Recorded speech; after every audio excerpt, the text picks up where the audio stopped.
Hi, good evening, everyone. It's great to have everyone in this. I can see some familiar names on the attendee list. It's great to have you guys join the call.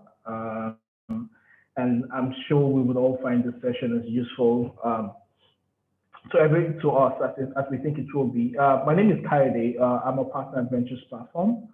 A few people on this webinar are regular attendees for quarterly webinar, but just to introduce Ventures Platform for those that do not know what we do. We're an early stage fund and we invest in some of the most ambitious founders solving the hardest problems on the African continent, right? And I know that when we started investing about 5 years ago, 2016, one of the biggest questions, we had to answer every single time we told people we're investing in technology in Africa was the question around liquidity, right? So people were saying, how would you make your money back? Where are the exits? And thankfully, last year, we saw a lot of interesting acquisitions, across the African continent. I mean, the most famous one was SpaceX, was acquired for over $200 million by Stripe. Sendwave was acquired for about $500 million, and DPO was acquired. So we're beginning to see some of those liquidity happen, but those were largely acquisitions, right? And in thinking through liquidity, right, another part to explore is the part of companies literally going on the public market and listing, right? And I know we've seen. I think the famed example we have of that in Africa is probably Fowler in Egypt, which is listed on the stock exchange in Egypt. I think they have a market cap of somewhere around 2 billion, right? And it's great to be having this session because you're just looking at the ecosystem.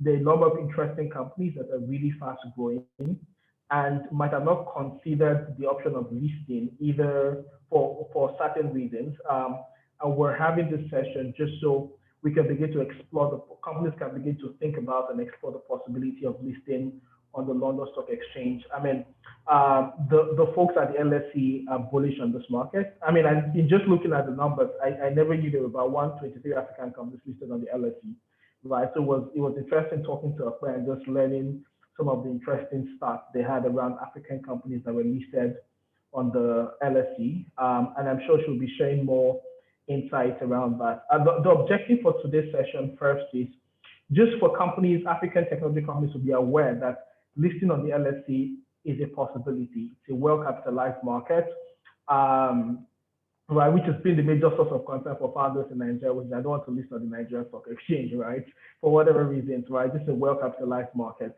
So the first objective is for you to know that it's possible to list there, and for you to also begin to understand, the steps you need to take to prepare for listing, right? And if a bunch of founders reached out to me and say, is this event for us? We're not thinking of listing over the next 3, 4, 5 years. But I think it just makes sense that you begin to understand how it works pretty early, so that at any point when you begin to consider it, you know what to do. And I guess, another objective for us will be for companies just to understand how this works. And I'm sure Claire's going to be sharing a bunch of case studies of African companies that listed, right? How much they raised, how they went about the process, gathering interest for their listing, possibly who took them public. And she's going to be drilling down as much as possible. And we're going to have enough time for Q&A, just so that founders can get enough time to really quiz up on some of the details around our presentation. So the way this will work is I have about 30 to 40 minutes to just run through our presentation, and then we'll have another 30 minutes for Q&A, right? So if you have any question in the course of our first presentation, there are 2 ways to go about it. You can potentially wait till we're ready to take Q&A, or while she's speaking, you can just type them into the Q&A box. What's going to happen is post our presentation, I'm going to read out the questions to her, and then she'll be able to answer them, right? So please feel free to begin to write your questions once you start the presentation, right? So once again, thanks to everyone for joining this webinar. We're really happy to have everyone here. And without further ado, I guess I would just yield the mic to Okpe, the business lead for London Stock Exchange, and she's really bullish on Africa and getting African companies, to go public on the LSE. Once again, thanks Okpe for doing this, and thanks for joining us. You have the floor. Thank you very much, Kaede, and thank you to the Ventures Platform team. Like Kaede kept saying, I'm very bullish on Africa, but I mean, I'm African, so that's that's definitely, going to happen. So I'm just going to share, I have a few slides that I'll work through. I guess we can wrap it up in 25 minutes, hopefully, so we have enough time for questions.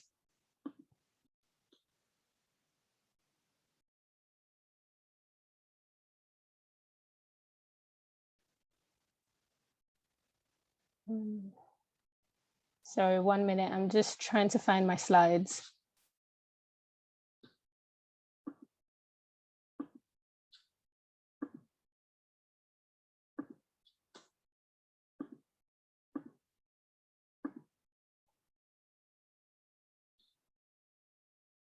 Okay.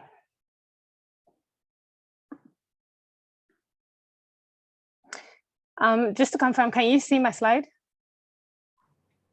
Yes, okay. Yes, okay, thank you. Just gonna sleep. Maybe you can maximize it just so it takes up the full screen. We can see all the sidebars. Great. Does this work? Okay, great. Yeah, I think there's a lag. All right, so I'm just gonna, like I said, I'm just gonna quickly run through the slides and cover most of what Kaede had highlighted. I'm not going to spend too much time on this slide. This was just to give everyone an idea of, what LSE does as a group. So we are not just an exchange, but we regard ourselves as a market infrastructure company. So we have the capital markets business, which has primary markets and secondary markets. I work in the primary markets team. And we have a data analytics business. We also have our post-trade business. So many of you may be aware that we recently acquired Refinitiv for $27 billion. Refinitiv is, I think, more generally known as Thomson Reuters. And they're basically going to be integrated into our data analytics business. So coming down to the business of today, many of you are here today to, I guess, first of all, maybe out of curiosity about, what London Stock Exchange is doing, why you should be considering a listing at all, or why you should be considering listing on the stock exchange, and what the process may entail. So London Stock Exchange we regard ourselves as an international exchange, and that not just the word international, but in terms of the number of foreign listed companies listed in the market. So when you look at other exchanges compared to London Stock Exchange, we have 38% of issuers on our markets as international companies. And I think this statistics is actually underestimated because we have companies that have a UK holdco, but with operations, in other countries, in other continents, but because of the UK holdco, they'll be classified as UK companies. Meanwhile, they're actually not. So if you basically, I'm sure if we drill down a bit more, it would be more than this. And this is, compared to New York Stock Exchange, for example, that has 10% foreign listed companies. And let me pick out Korea Stock Exchange has 10%, the Australia Stock Exchange has 19%. So that just shows how the international nature of the exchange. And the reason why that is so important is because given the nature of the transactions that many investors have worked on, they're used to working on transactions outside of the UK, transactions with business operations, on other continents, and they get that. So that's very important for issuers. Now, bringing it down to Africa, we have, 123 African companies listed on the exchange with a total market capitalization of $189 billion. Over time, when you look at the dynamics of African companies listed on the exchange, they're from the basic materials, energy, financial sector. And this is reflective of the sectors that have driven growth across Africa over the years. Now, looking at our pipeline, the dynamics are changing significantly. So in terms of the kind of transactions that we're going to see coming in the next 1 to 5 years. And we've just given a few examples here of African companies that are listed on the exchange. So we have Vivo Energy, we have Airtel, we have Seplat, we have Grit, we have Investec, and we'll cover some of the case studies later on in this presentation. Now, Kaide mentioned that we're very bullish on Africa, and he's so correct. So the partnership with Africa started decades ago. So the first company that was listed in 1938. And we continue to take that partnership approach to Africa. So we form partnerships with a lot of the stakeholders, the stock exchanges across Africa. For example, in terms of technology, we actually deploy software and trading technology to 9 African exchanges. We also help the Johannesburg Stock Exchange in calculating their domestic index, which is to encourage passive investors to invest in this index. And we believe that boosts liquidity. Now, there's something that isn't here, and that's because that's something that's still in the works. We launched an Africa index last year, and right now we're just trying to get investors to track that index. We think that would actually bring a lot of liquidity, more liquidity to African securities listed in London. For other initiatives, we have the Companies to Inspire Africa report, which many of you may have heard of. So this is a report that was launched in 2017, and the objective was to provide visibility for high growth companies across Africa. So we basically feature, high growth companies, and investors use these materials. A lot of companies use these materials, companies that are looking to acquire, expand into Africa, and are looking for partnerships. We launched the second one in 2019. And in 2020, PwC released a 1-year-on report. And the report was to celebrate companies that were featured in the 2019 report that had gone on to acquire companies, be acquired, and raise capital in the private and public markets. And we're very proud to see how much of an advantage this report was for a lot of the companies because of the visibility provided. We also have an Africa advisory group, which is a group that consists of business leaders and policymakers across Africa.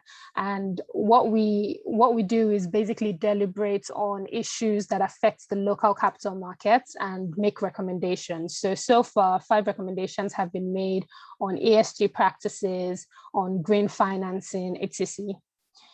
Now, another one that may be of interest to a lot of the people on this call today is the dual listing mechanism. So we have historically, for companies that were looking to list in their home markets because of the attachment to their home markets, as well as listing in international markets because of the advantages, what has happened so far is that they both trade as different securities. So if I'm trading Okpe & Co. on London and I'm trading Okpe & Co. in Nigeria, for example, it would be different securities, no relation whatsoever. So what we've done, and we're still working on this across different exchanges, is that we've basically created a mechanism where investors that are investing in a company that's listed in London and in Nigeria can actually trade those shares as the same securities. So it means the shares are fungible. So if as an investor, I'm investing in a security in London, I can decide I want to transfer that security to Nigeria because the company is also listed in Nigeria, and vice versa. And we have companies that have taken advantage of this. So the first company to take advantage of it in Nigeria was Seplat. Seplat is listed in London and Nigeria. We also have Airtel Africa listed in London and Nigeria. We have Vivo Energy listed in, London and Johannesburg Stock Exchange. We have Grit Real Estate listed in London and Mauritius as well. And this is something that we plan to, basically roll out to other exchanges, because right now, in terms of the stats, we have 38% of Africa issuers dual listed in their home market. So we think this is something that's very important. Now, bringing it down to tech, London is home to a lot of tech companies, and this is something that I guess we are trying to create more awareness of across Africa. And just to be as frank as possible as I can on this call, for many conversations I've had, and this is even before I joined London Stock Exchange, so I was on the investment banking side, And a lot of the conversations, you find that many tech companies are actually, just basically looking one way to the US markets when we're talking to them. And that's because, first of all, there's the Silicon Valley effect, and then it's like a natural trend. They believe it's a natural trend for them to move to the US markets. And we've been trying to create awareness, that there's London is home to a lot of tech companies, and given the international nature of London Stock Exchange, we also have tech companies across various continents, basically. So we have the likes of, we've put some logos here. We have the likes of Analytics AI, who is a US company actually. We have Ocado, we have Kaspi, which is a Kazakhstan fintech company. So we have different flavors basically of tech companies across listed in London. And this just gives a sense of the landmark tech issuances that we've seen lately. Interestingly, last year was, with the lockdown and with everything that happened, there was a slowdown in IPOs, and we had more listed companies come into the market to raise follow-on offerings. From September to December, I'd say when the IPO market did pick up, we had about 6 IPOs from the tech sector. So it's been a very busy period in the tech sector. And then we've opened the year as well with a lot of tech issuances. So we had the Hot Group, which is an e-commerce firm. We had Moonpig. We had the Auction Technology Group as well. And this just gives an idea of the companies that have come to the market and the multiples that they're listed that they were able to get from their listing. Now, at the time I created this slide, we had 2 very hot tech IPO transactions in our pipeline, which had been announced, and that was Deliveroo and Trustpilot. Trustpilot launched 3 days ago, so this is a bit stale. And it was a very successful transaction. They were able to raise about $700 million, and they were valued at $1.5 billion. We also have Deliveroo launching soon, so we expect that to launch by the end of next week, actually. So measuring success, and you might think, why would I want to list? What's in it for me if I list my company, basically?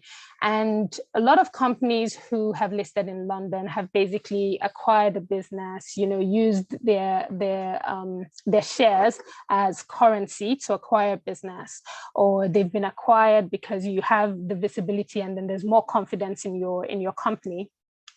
To when a company is looking to acquire, they have more confidence in your company because they see you're listed, and if you're listed, definitely you're adhering to certain standards that they can be confident in. And also just even trade partners, basically people have more confidence in you, your employees have more confidence in you, and these things are very beneficial. Now, coming to the investor side, tech companies listed in the UK have access to a broader, diverse base of investors than we see on other exchanges. So you have access to UK investors, European investors, US investors when you list in London. And just to give you a full picture of this, unfortunately, I wish I had the slide, but in the US markets, you basically have 85% of investors from North America. And then you have 6% from the UK, 6% from Europe and rest of the world.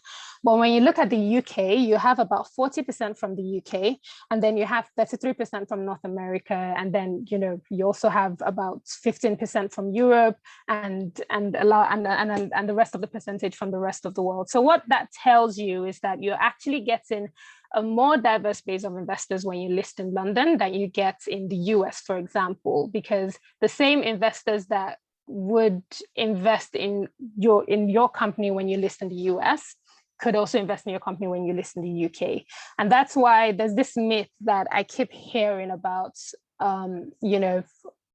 more attractive valuations in the US. And I'm like, no, because there's no difference really in valuations you get on any exchange, because what you find is that investors are agnostic. So I could choose to invest in a company that's listed in another exchange as long as as long as my mandate allows me to. And what you find with US investors that would typically invest in African companies anyway, their mandate allows them to invest in African companies that list in London.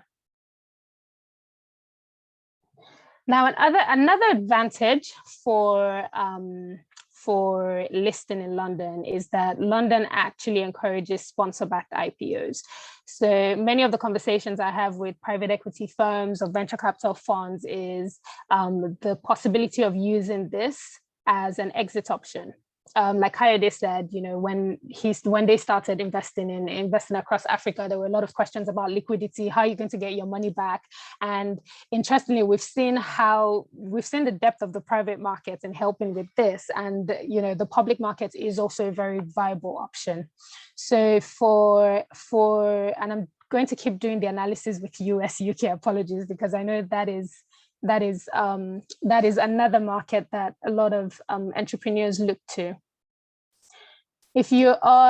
When you look at growth markets that have been sponsor backed and have been able to have secondary sell downs during their IPO, it's very rare in the US markets, but very common in London markets. So most of a large percentage of the IPOs that we've seen recently, actually, there's been an interesting split between primary and secondary capital raised. And by primary capital, I mean fresh capital coming into the company.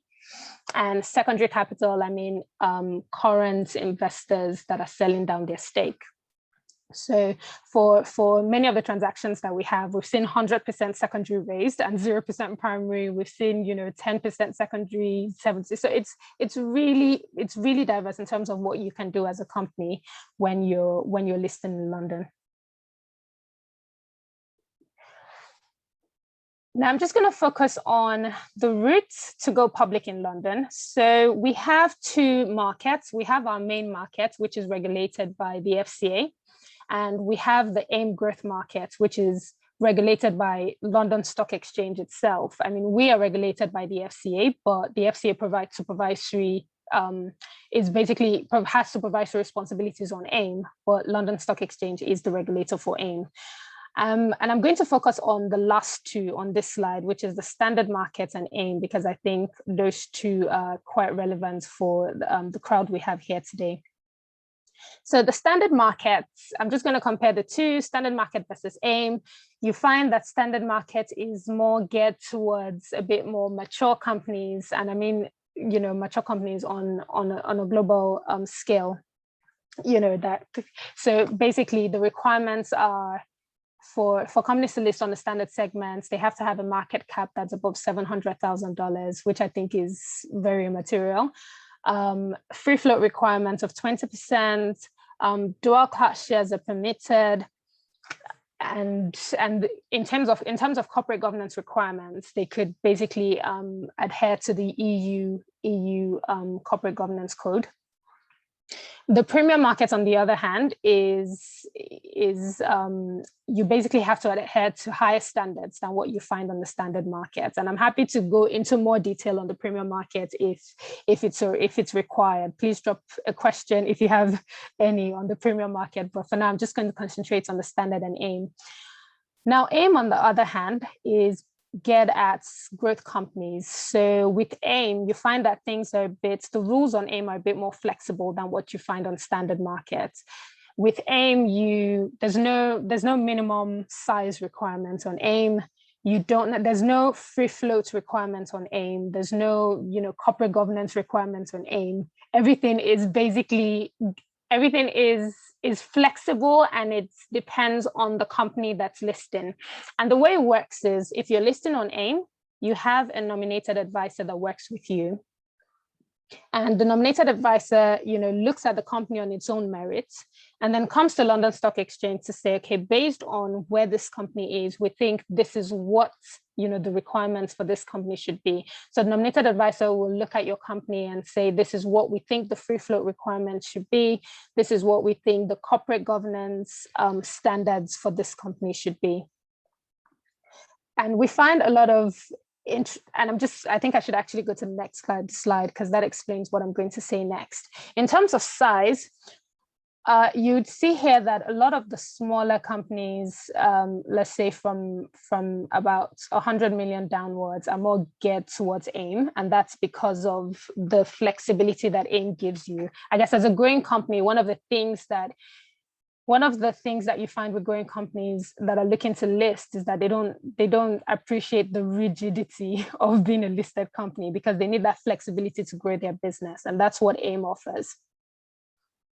Now, there's been a lot of concerns when I speak to people about AIM and main markets in terms of, okay, if I'm on AIM, what kind of investors do I get? I mean, if things are so flexible on AIM, will I get the same investors as I'll get on the main market? And the answer to that question is yes. You basically have the same investors from different funds, yes, but the same investors across both. So you have BlackRock that invest in AIM, you have BlackRock that invest in main markets. So there's not much of a difference when you look at the investors. And in terms of size as well, you find that, like I said, you find the smaller companies investing in AIM and the larger companies investing on the main market. And I've seen companies that invest in AIM and list on AIM and basically move on. Once they've grown to a certain size, they move to the main market. And I've also seen certain companies that decide, you know what, I'm just very comfortable on AIM. I like the rules, you know, it works for me, even though I've grown to a certain scale where I can move to the main market, I don't want to move. So there's no requirement for you to move from AIM to main market and vice versa. It really depends on what works for your company. And part of what I do, part of what investment banks do, is that we sit down with you and actually help you decide which market is best for your company, depending on what you want to achieve. I think this is just a slide that really summarizes a lot of what I've been saying. So this just looks at the average market cap of London versus the US. You find that on AIM, the average market cap on AIM is just over $100 million.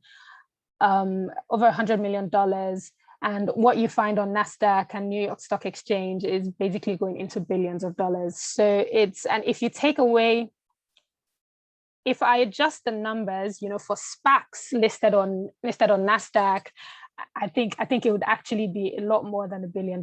And one of the things we say as well is, do you want to be a small fish, basically, in a very big pond, where you're fighting the likes of Apple and Amazon for liquidity, or do you want to be a big fish in a smaller pond where you actually matter amongst the different tech stocks that you have there? So that's just something to think about.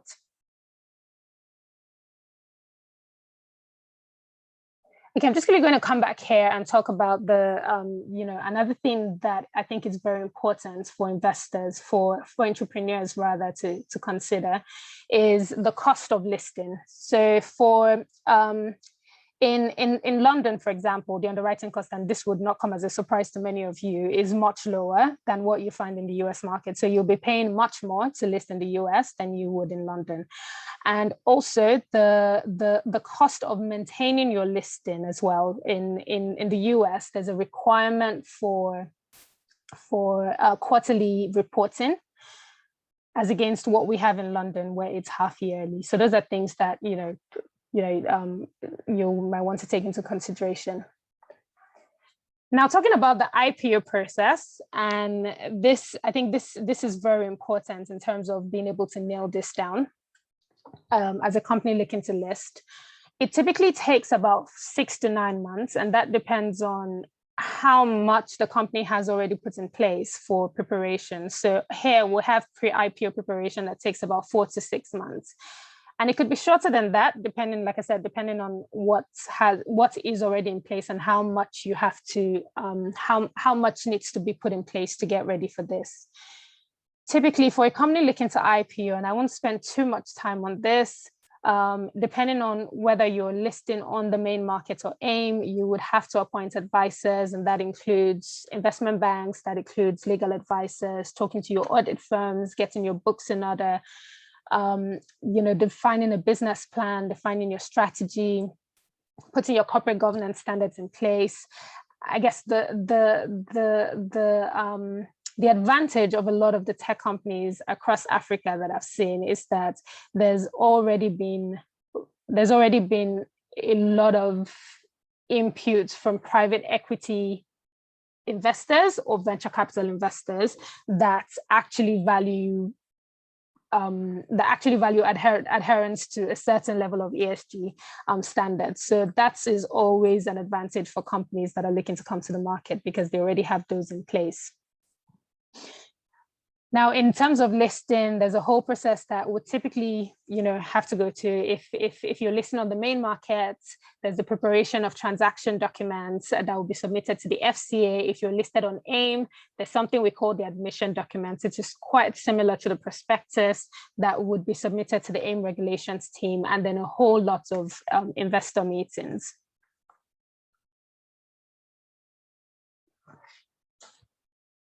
So I think this is also just summarizing some of the things I touched on. I spoke about underwriting fees, US versus UK. Some other very interesting facts is for pricing your transaction in London versus US, there is quite a significant difference. The UK is a bit flexible in terms of pre-IPO engagement, testing the waters, having meetings with investors to actually get a sense of what valuation you're going to get if it works for the company. You get feedback from investors before you formally start the process of putting documents together to submit to either the FCA or the AIM regulations team. In the US, on the other hand, you have to have a submission with the regulator before you start engaging investors. So it's quite rigid. Also, there's deal research on the UK side where your syndicate of banks come together to put together research that they share with investors. So with that, you're able to get a sense of what the pricing range should be. And what that means is when you're pricing your transaction, you basically give investors a range, and based on how much interest you see coming, that determines what price you're going to list at. And you don't have that on the US side as well. So those are things that, that need to be taken into account. And the effect of this is actually seen in the IPO pop. And what we mean by IPO pop is how much your share rallies on the first day of trading. Now, that might seem positive for, someone who you might say, oh, but my share price actually really rallied. But in other words, you've left so much money on the table. That's what it means. So when you look at shares that have rallied over 50% on the first day of trading in the US versus the UK, 105 companies rallied over 50% in the UK versus in the US versus one in the UK. And what that shows you is that as a private equity investor, as a venture capital firm, as an entrepreneur who has just listed my firm on an exchange, it means that I've left so much on the table, especially if there's been a secondary sell down. It means that I've basically sold at a much lower price than it was than the real value. And that's what you're able to avoid when you list in London. Also, another interesting fact, which is the litigation environment in the US. And this is, I guess, this cuts across listing anyway. So just looking at half year of 2020, there were 182 new securities class action lawsuits filed in half year of 2020. Now, when you look at the UK in terms of class action lawsuits filed, from 2010, that's over a decade, which is, from 2010 to date, we've only had 3 class action lawsuits. So I'm just going to speak a bit about some of the transactions that we've seen coming. So all of these were listed in 2019. So we had Helios Towers, which listed in London. It was a premium listing in London, and they've since, come back to the market to raise bonds as a listed company.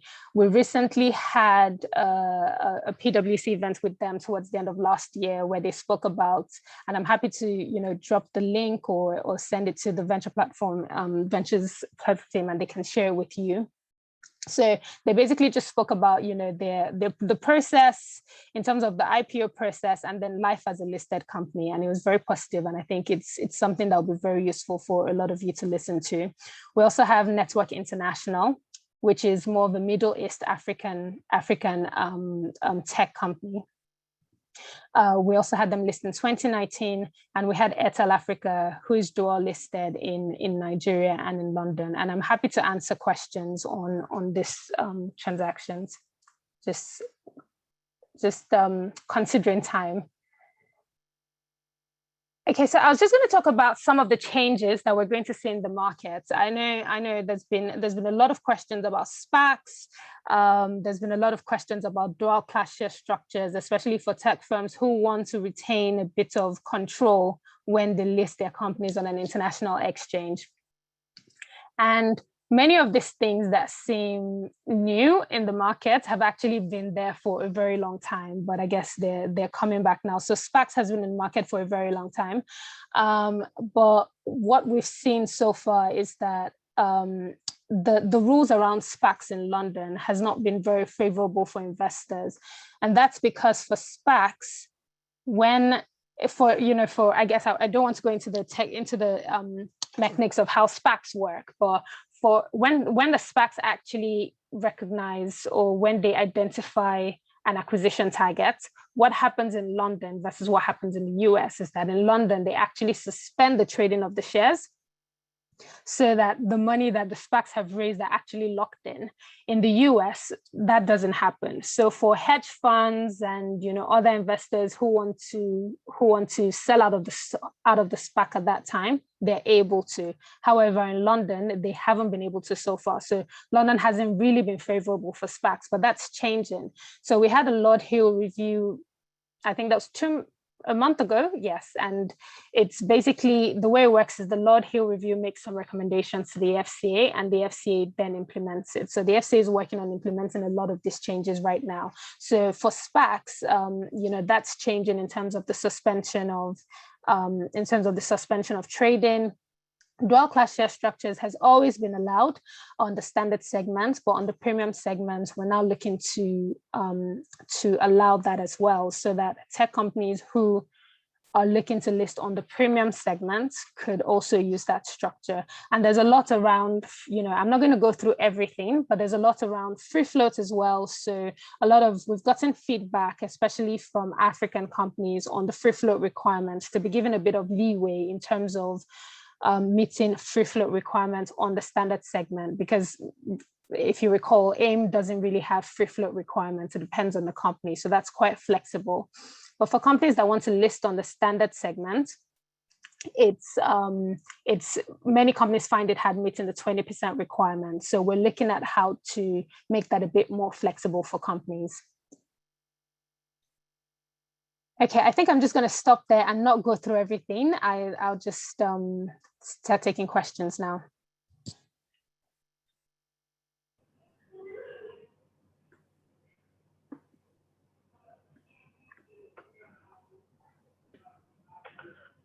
Great, and thank you for that. If you do have questions, please drop them in the Q&A. I see that a lot of people have been sharing them directly in the chat box. So I guess I would just take a few of those questions. I guess before we start taking questions, I have a question of my own, right? So okay. Specifically for the AIM part of the exchange, I'm curious, for the African companies are the African companies first have listed on the AIM? That's one. And the second question is, I'm curious as to what sort of metrics those companies had at the time they listed. So in terms of revenue, in terms of number of employees, in terms of geographical spread, how many countries were they operating in? Yeah. So just curious. And also if you can also share issues around maybe were they profitable, just share. I'm curious as to the details of the companies that have listed, and how well are they doing on the market today? Okay, sure. So right now we have about, and I don't have the figure with me, but we have, I think, just about 90 companies listed on AIM. And many of them you find are in the mining space. And this is just a reflection of, also, like I said, many the sectors that have typically driven growth across Africa. But we've seen a lot of interest from tech companies, from financial companies, looking to list on AIM. So that's expected to change. And for the metrics, there's no average per se in terms of this is how many employees you have to list on AIM, or this is the revenue. Case study here might help. So I don't have a case study for AIM. I have for the main markets, because I didn't think there was anything relevant for AIM. So we don't have any African tech stocks on AIM yet. But just to give a flavor of the kind of companies that I think will be right for AIM, I think that would be useful. So for African companies, I'd say there's no requirements for a company to be profit making to list on AIM. But it would be preferable to kind of see a track towards making profits. So if you're not profit making, there should be kind of a track towards making profit. So investors will want to see what plans you have in place, and also how so if I say I'm going to make profits in the next year, for example, what plan have I put in place and how realistic are those plans? So those are the questions that will come up. In terms of the size, I would say for African companies, we always encourage companies with sizes of 70 million and above to come to the market. And that is because you want to basically have you want to have a size that would be attractive to investors. Many investors don't want to invest 0.001% of their fund in a company, because there is some work that goes into appraising those investments. So that is another thing that they'll typically look at. For revenue, I don't think there's any revenue. Actually, I'm sure that there's no revenue metric that's required, but you want to see that the company has a steady growth in terms of revenue, a steady growth in terms of profits, or the profits they're going to make in the future. There has to be that trend, I think, for an African company to come to AIM. Does that answer your question, Kaide? Yes, it does. Okay. Yes, it does. I guess we can just start taking the questions in the chat bar. I'm just curious, you had said at some point in your presentation that you were going to walk us through a case study. Is that something you still intend to do in the course of the presentation? Yes, that is something I will do. So I wasn't too I was just conscious of time, but if anyone has any questions on those case studies, so I pointed out Helios, Network International, and Airtel Africa, then I can walk through those quickly. Okay, maybe we start with the Q&A and post the questions. You can then wrap up with that. Okay. And then if you have further questions. So I would just start off with the questions. The first question is from Mohammed. And his question, and I guess you've probably spoken to this in your presentation. His question is, what's the advantage of listing on the LSE versus the NASDAQ? Okay, so I answered a bit of that, but I'm happy to talk about it again. So when you look at the US markets, right, and this is, interestingly, this is something that I think even US companies are beginning to understand, because what we found recently is that for US tech companies that haven't, achieved a certain, that are not a certain size, they actually look to come to London because they're seeing the advantage of that. So first of all, London caters to growth companies. And let's face it, a lot of the African companies are growth companies. So I think it's the right market for African companies. And that's because like I said, when you look at the US, for example, you have Apple that's, over $2 trillion. You have the likes of Amazon, you have the likes of Alphabet that in their trillions of dollars. In London, the average, you find, so the highest valued tech company is probably worth just about, 20 billion or so. So I think when you look at that, that basically shows you the kind of companies that you'll be trading side by side with. So there's no, let me put it this way in plain terms, you would not be forgotten basically, because you won't be swimming with the $2 trillion market cap companies and trying to get the attention of investors with those guys. So that's one advantage. The second is, first of all, as a tech company that operates in Africa, you want to go to a market that actually understands the region you operate in. And and the investors in London actually do understand that, because like I mentioned, they've been doing this for decades. They understand the continent. They understand that Africa is not a country. They understand that there are different countries with different dynamics, and they're able to put that together. The US market, on the other hand, when you look at the US markets, about over 90% of the companies over 90% of the tech companies in the US are US companies themselves. And then you have maybe about 90% US, and I don't have the stats specifically, but I know it's around 90%, and then maybe 5% China, and then maybe 3% rest of the world. So you really want to understand that in that market, it's basically very US focused, very US heavy. The investors are also very US heavy. So it's just about, it's basically just understanding that.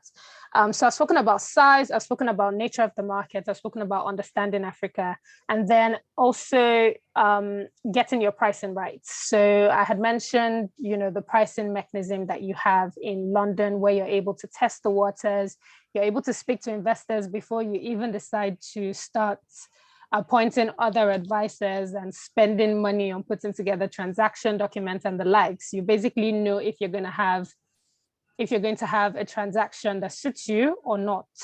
And that's because you can have those early engagements with investors. In the US, you don't have that possibility. You have to actually make a submission to the regulator before you start engaging with investors. That's the set rule there. So those are just things that you need to take into account. Thanks, and I hope that answers your question, Mohammed. There's a bunch of questions around getting access to your slides. Okay, is that something you'd be happy to share? Oh yes, sure. I'm happy to share those slides. Yes. Okay, great. So we would get the slides and we'll share it to everybody on the call. There's a question around where this is from me. Where can I get a list of all listed African companies on the LSE?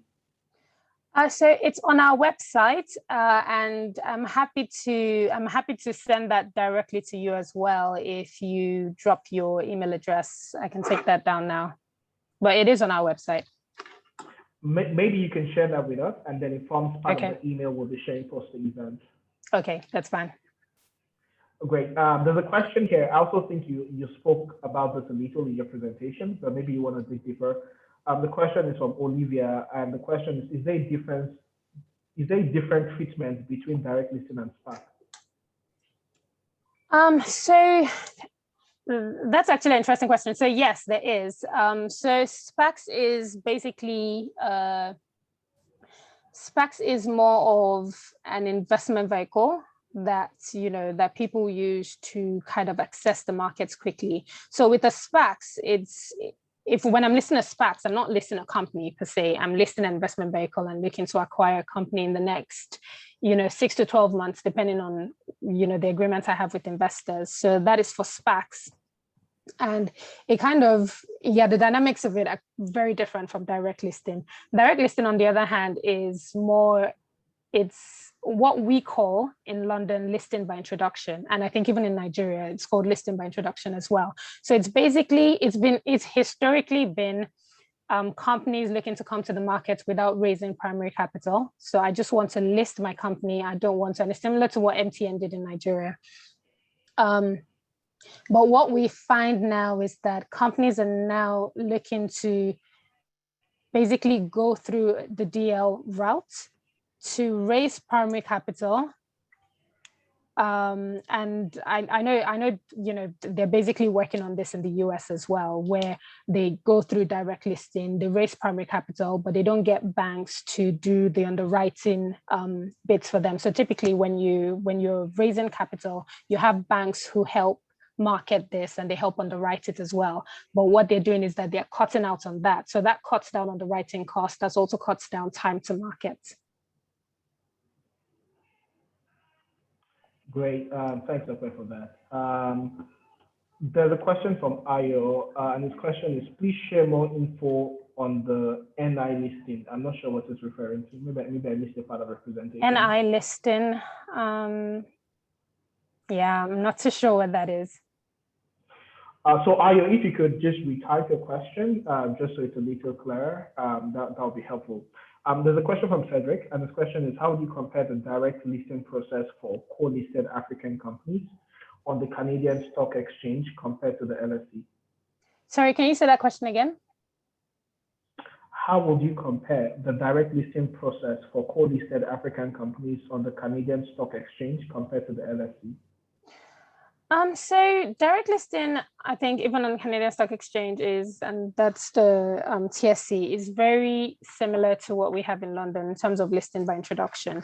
Now, the TSC and London, it's interesting to actually, what we've had so far historically is we have a lot of mining companies who try to decide between Toronto Stock Exchange and London Stock Exchange. And what we've had is actually a lot of transfers. So we've seen transfers, we've seen, and for example, the Endeavour transaction, which was announced recently, come into London. So I guess what I was trying to say is what we've had historically is smaller mining companies going to Toronto Stock Exchange. And once they're able to build on that and develop their companies and, get more mining prospects, they come to London. But that's changing. So we basically have, them just coming directly to London. Great. So just to clarify Aya's question, I think he's asked the same question in the Q&A. His question is, please share more info on the listing for Network International. That's what he referred to as NI. Oh, okay.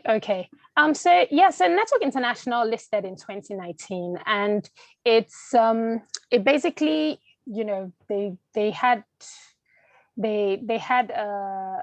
I don't know if you want me to talk about the company. So they're a payments fintech company so they have businesses in Middle East, they have businesses across Africa as well. I know they operate in South Africa and Nigeria.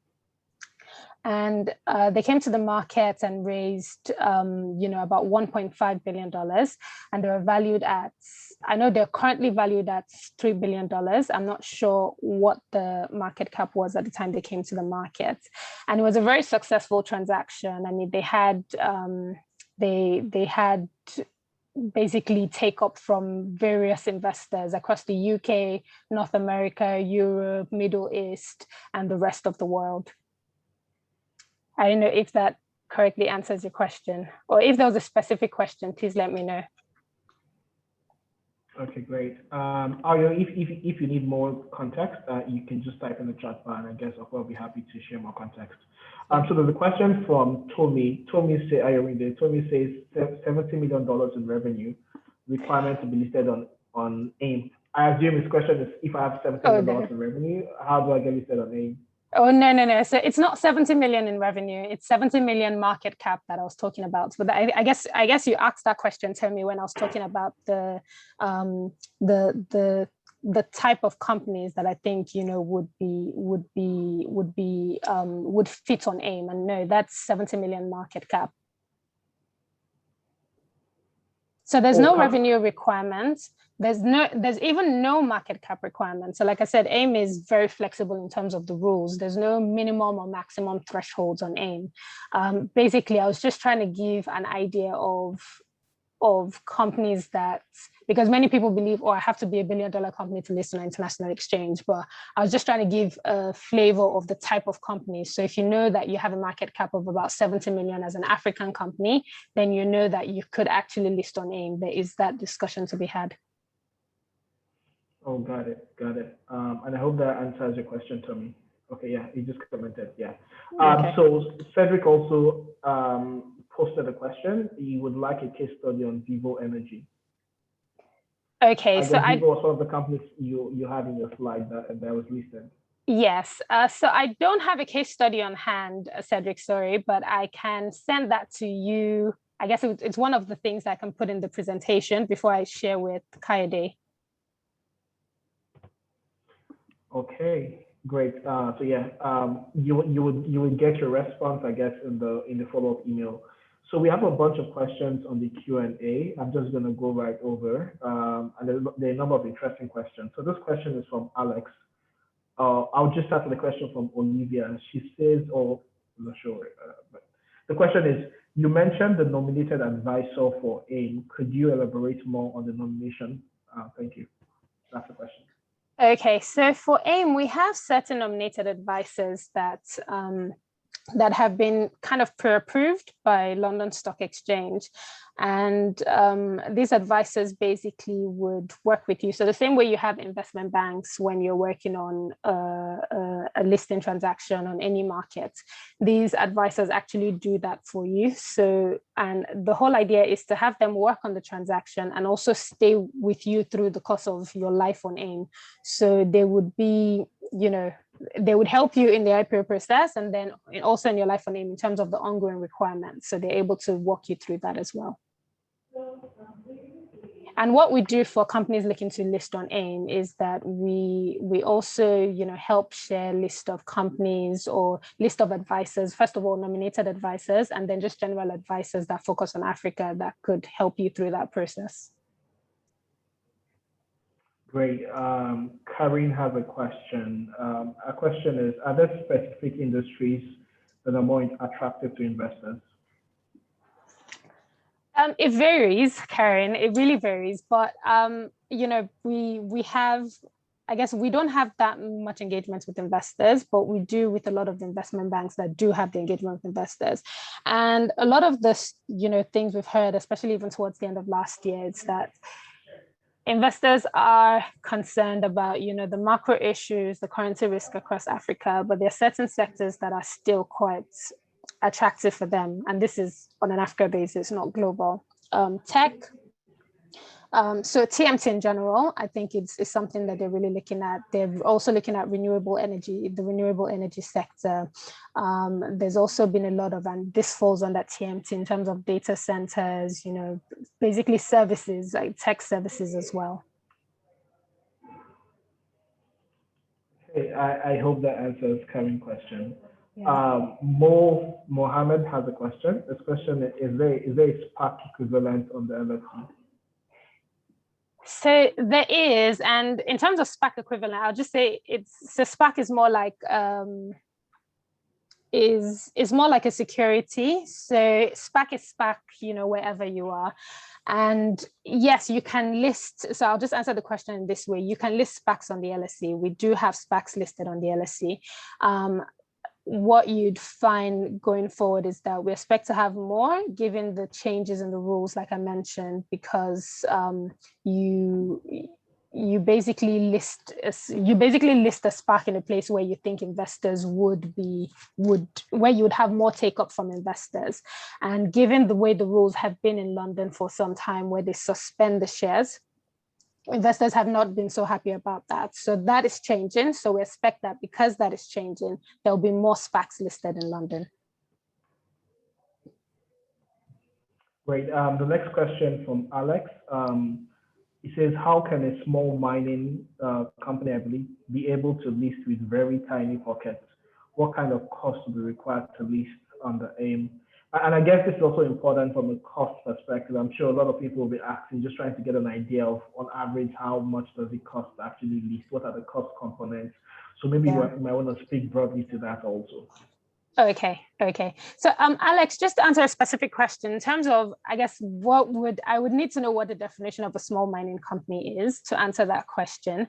And yes, we do have mining companies that list in London that are very small. So we have companies that are, you know, maybe a market cap of $20 million that list on AIM. So if you're around that size, then there's definitely a conversation to be had as well. For cost listing on AIM, I think it would really depend on what's you know, the complexity of the transaction, how much you're looking to raise, what exactly you're trying to achieve. So that always goes into consideration with advisors. So there's no one amount as you have. For example, when I was working in the Nigerian market, you basically have an idea what an investment bank is going to charge you because that was kind of regulated. But in this case, it is not. So it really depends on the specific transactions that the advisors are working on and the advisors you pick as well, which is why when we're working with when we're working with companies that are looking to list on AIM, we always share the list of advisors that actually have an Africa focus, because you find that those guys tend to be a bit more sensible in terms of cost. But just to give a ballpark average, I would say it would be about maybe 3.5 to 4% of amount raised. Great. Thanks, Ope. There's a question. The attendee is anonymous.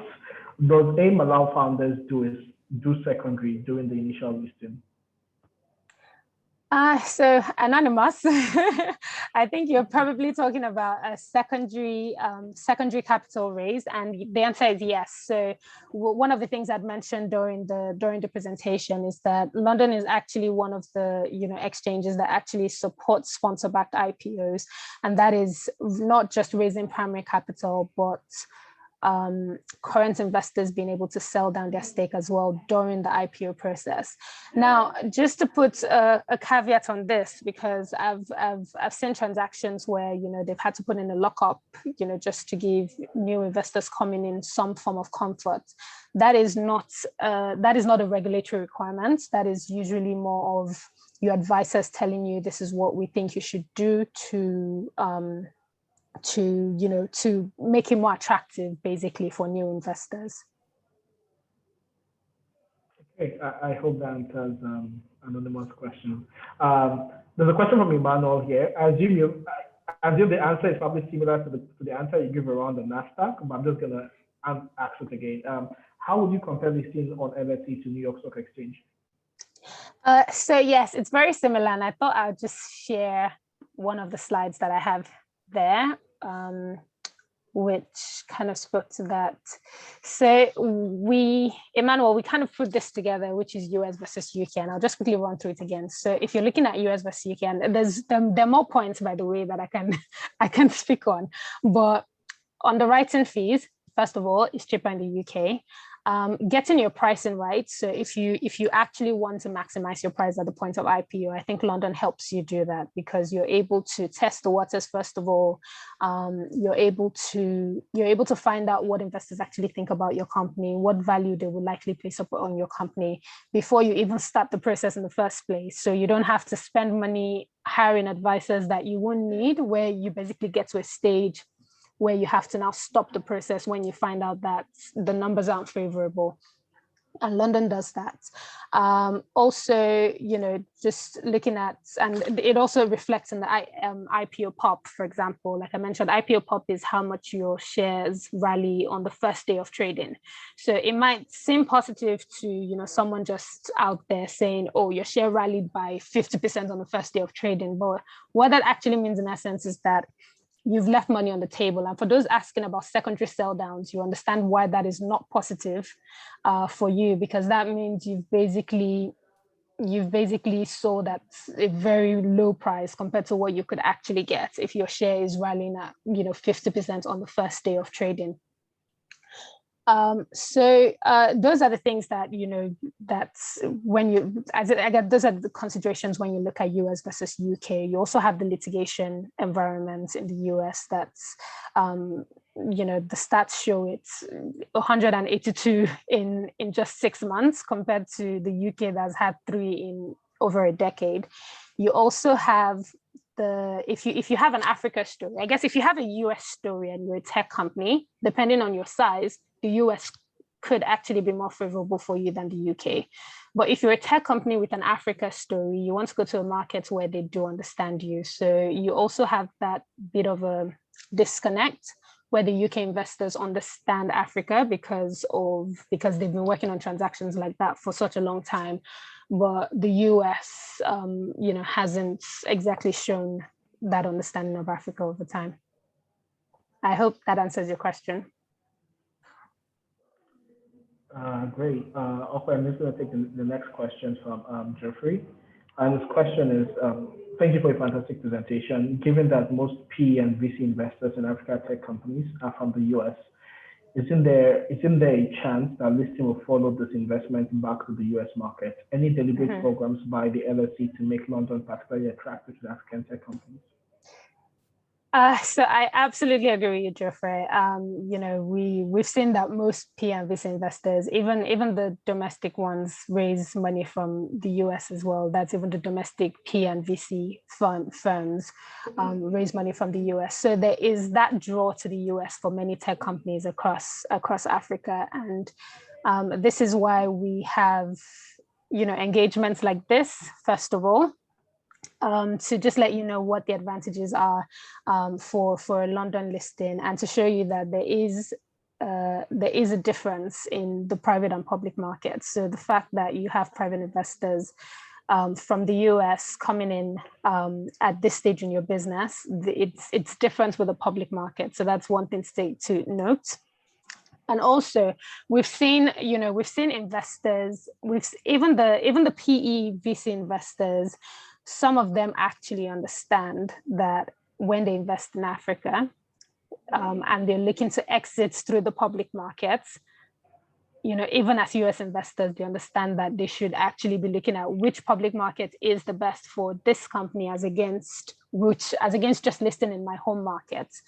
So it's something that we absolutely know that this is going on, and this is the risk of companies going to the US. But and that's basically why we have engagements like this, and we intend to continue to do this, and basically keep bringing it as much as possible to let you see the difference in the private and public markets and why you should consider London. Okay, great. And I guess Jeffrey also has a follow-up question, so maybe you could just also take that. It says in the US, the underwriting cost is about 7% of the deal value. Any estimates of the cost for London listing? I think you spoke about that, but maybe you might just want to reiterate. Sure. So yes, so it's 6 to 7% for the US market and about 3 to 5% for the UK. Okay, great. There's a follow-up question from Alex. Okay, apparently Alex says his name is Patrick. Well, Alex, on our end here, we can see your name as Alex Brown. So yeah, maybe you might want to rename yourself. So his question is, what's the process and fee component of listing in AIM for a small mining company? So Alex, it's sorry, Patrick. It goes. I think it's the same process you have whether you're a mining company or a tech company. The process kind of follows the same stages. So before IPO, there's certain things that a company will need to put in place. First of all, you need to have a good equity story to tell. You need to put your corporate governance in order. You need to put your accounts in order. So those are things that are very essential. And the process, like all other processes, will take about 4 to 6 to 9 months, or could even be shorter, depending on if you're already listed somewhere else, or if you already have a lot of the things you need pre-IPO. So, you also still need to get advisors, just as companies in other sectors. So what I'll say is that, Patrick, in answer to your question, really is that there's no peculiar requirement for mining companies compared to what you see in other sectors. So you follow the same process. Great. And the final question here from Yvette says, how do you manage the value of a company in a dual listing situation when on one hand the economic condition of the local country is in a recession? So Eda, what we find is that the value just adjusts itself, especially for currency and the likes. So yes, there might be mismatches here and there, but what I found is that arbitrage is not exactly very easy between those stocks. And if you look at stocks that have been if you look at stocks that are dual listed, let's look at Seplat, for example. You see that the value of Seplat in Nigeria versus the value in London is actually a bit reflective of the current exchange rates that we have.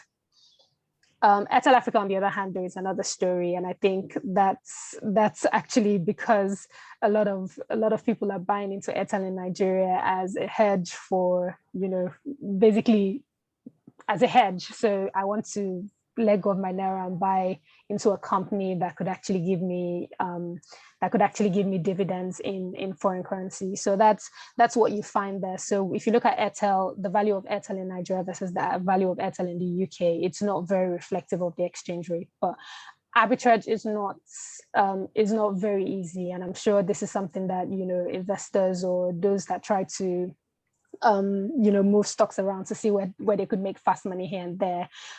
It's not very easy in Nigeria or in many other countries that you could do a list on. Okay, great. I think that's the final question. Okay, thank you so much. No worries. Before we wrap up, I have just two follow-up questions. I'm curious, as an exchange, do you guys have like a goal internally of how many African tech companies you want to get listed over the next 5 years? Or, is there like a milestone you are really pushing for? So no, we don't have like a target of tech companies that we want to see listed. But one of the things we say is that I'm very impressed basically at the rate of growth of tech companies across Africa. And like you said, some people might have thought, oh, I'm not even thinking of listing now, so why should I be listening to this now? But the truth is, early preparation is key. Like I mentioned when I was talking through the process, a lot of that could actually be, a lot of the things you need to do during the IPO process could actually be cut out if you had started preparing early and you had a lot of things in place. So early preparation is key. Just knowing what you need to do now for a listing down the line, whether it's 2, 3 years, 4 years, 5 years, 6 years, it's very important. And what we'd want to see basically is that for tech companies who would consider an international listing, they strongly consider London. And these are conversations that we're, always happy to have. One of the things the Helios CFO said when we had a webinar last year with him, just to talk about the listing process, was in terms of choosing between the US and the UK, one of the things that really helped him was, we're able to map out, okay, this is what you will get from the US and this is what you will get from the UK, as objective as possible as we could. And that helped him make his decision. And I guess one of the things that I would just want to say as well is that,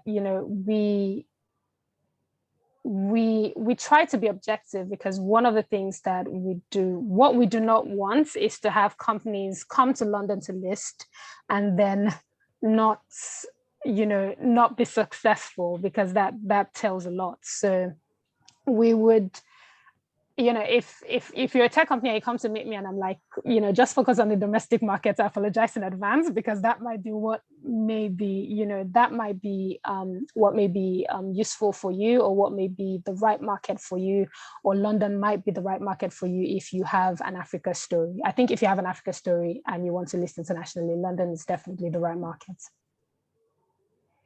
Thank you so much, Okwe. And just finally, where can founders find more information? So if I'm looking for more information around this, can I find everything I need to know on your site, on the London Stock Exchange site? Yes, so we do have an Africa page on the London Stock Exchange website that you can find information that you need.